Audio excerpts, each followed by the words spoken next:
Jeddah metro പദ്ധതികൾ പുനരുജ്ജീവിപ്പിക്കാനുള്ള തീരുമാനവുമായി Saudi Arabia.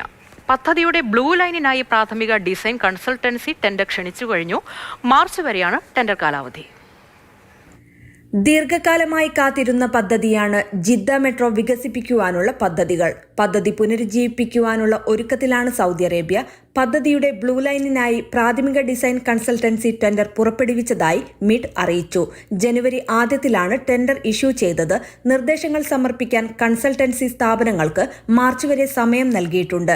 ജിദ്ദയിലെ പൊതുഗതാഗത അടിസ്ഥാന സൗകര്യങ്ങൾ മെച്ചപ്പെടുത്തുന്നതിന്റെ ഭാഗമായാണ് ജിദ്ദ മെട്രോ വികസിപ്പിക്കാനുള്ള പദ്ധതി പുനരുജ്ജീവിപ്പിക്കുവാനുള്ള നീക്കത്തെ കാണുന്നത്.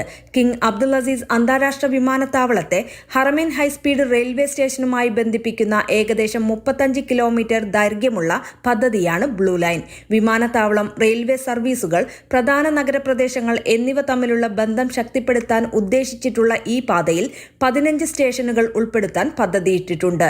ഇത് നടപ്പാക്കുന്നത് ജിദ്ദ വികസന അതോറിറ്റിയാണ്. ആദ്യം 2010കളുടെ തുടക്കത്തിൽ പ്രഖ്യാപിക്കുകയും പിന്നീട് 2013-2014 വിശാലമായ ഒരു പൊതുഗതാഗത പരിപാടികൾ ഉൾപ്പെടുത്തുകയും ചെയ്തിരുന്നു. പിന്നീട് ആഗോള എണ്ണവിലയിലെ ഇടിവിനെ തുടർന്ന് സർക്കാർ ചെലവ് ചുരുക്കലിന്റെ ഭാഗമായി 2015 ശേഷം പദ്ധതിയുടെ പുരോഗതി മന്ദഗതിയിലായി. Mathrubhumi news, Jeddah.